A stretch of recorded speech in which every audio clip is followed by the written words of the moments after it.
এটাও foodie flavour রূপা থেকে, আমি রূপা সেনগুপ্ত।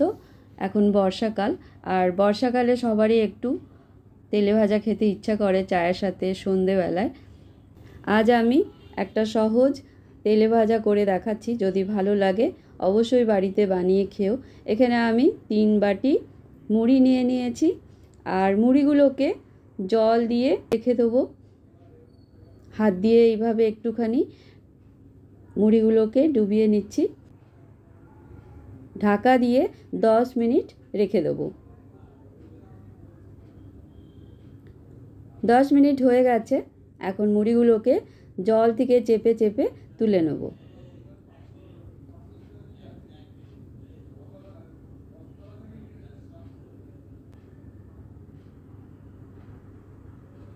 সব মুড়িগুলোই জল থেকে চেপে চেপে হাত দিয়ে তুলে নিয়েছি। এখন একটা ছোট দেখে মিক্সার গ্রাইন্ডার নিয়ে নেব, আর মিক্সার গ্রাইন্ডারে 1 মুঠো মুড়ি বাদ দিয়ে পুরো মুড়িটাই মিক্সার জারে নিয়ে নিচ্ছি, আর জল না দিয়ে মিক্সি 1 মিনিটের মতো চালিয়ে নেব।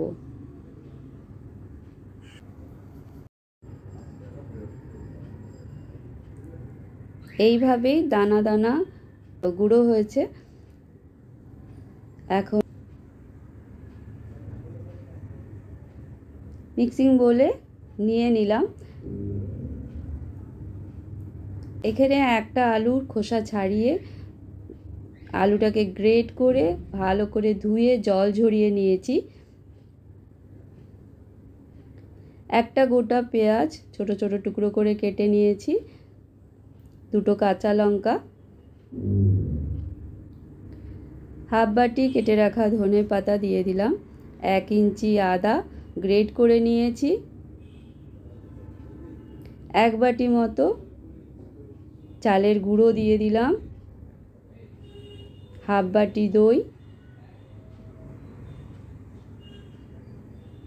অল্প কারি পাতা কেটে রেখেছিলাম ছোট ছোট করে দিয়ে দিলাম, হাফ চামচ জিরে, হাফ চামচ চিলি ফ্লেক্স, আর হাফ চামচের থেকে কম লবণ।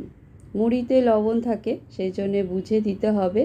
আর জল দেব না, জল না দিয়ে মুড়ির সাথে এই সব কিছু দিয়ে ভালো করে এখন মিশিয়ে নেব। অল্প যদি জল লাগে তাহলে দিতে পারো, কিন্তু আমার এখানে আর 1 ফোঁটাও জল লাগবে না। দইতেই ভালো করে মিশে গেছে। লবণ লাগবে, দিয়ে দিলাম হাফ চামচের কম লবণ। লবণ দিয়ে আরও একবার ভালো করে মিশিয়ে নেব। ভালো করে মেশানো হয়ে গেছে। এখন হাতটা ভালো করে ধুয়ে নেব, আর ধুয়ে এখানে আমি বাটিতে অল্প তেল নিয়ে নিয়েছি, সাদা তেল। হাতে ভালো করে এই সাদা তেলটা মাখিয়ে নিয়েছি, আর এই মুড়ির মাখা থেকে অল্প অল্প এই মাখা নিয়ে হাতে এইভাবে গোল করে নেব। গোল করে হালকা একটু চেপে নেব, চেপে মাঝখানে একটা হোল করে দিলাম।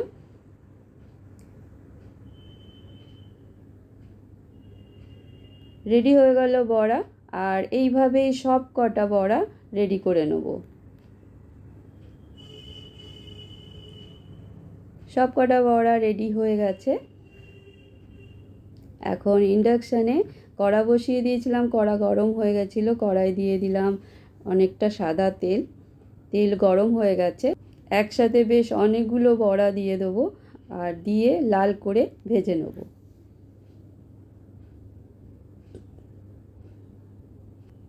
এক মিনিট একদম নাড়াবো না। 1 মিনিট হয়ে গেছে, এখন উল্টে দিচ্ছি। উল্টো দিকটাও ভালো করে ভেজে নেব। 2-3 বার উল্টে পাল্টে লাল করে বড়াগুলোকে ভেজে নেব। প্রথমে হাই ফ্লেমে 2টো পিঠ ভালো করে ভেজে নেব, তারপরে একটু লো করে ভাজলে বড়াগুলো মচমচে হবে। আর নামাবার আগে আবার হাই ফ্লেমে করে 30 সেকেন্ড বড়াগুলোকে ভেজে তুলে নেব, নালে অনেকটা তেল অ্যাবজর্ব করে যায় আঁচটা কমালে। এখানে আমি রেড চাটনির সাথে বড়াগুলোকে সার্ভ করেছি। আর বাদ বাকি বড়াগুলো ঠিক আগের মতন করে ভেজে নেব। সব বড়াগুলোই ভাজা হয়ে গেছে। ভিডিও যদি ভালো লাগে লাইক শেয়ার সাবস্ক্রাইব করে দিও। এখানে আমি রেড চাটনির সাথে সার্ভ করেছি। গ্রিন চাটনি, যে কোনো চাটনির সাথে এই বড়াগুলো খেতে খুব ভালো লাগে। অবশ্যই একবার বাড়িতে করে খেয়ে দেখো। Thank you.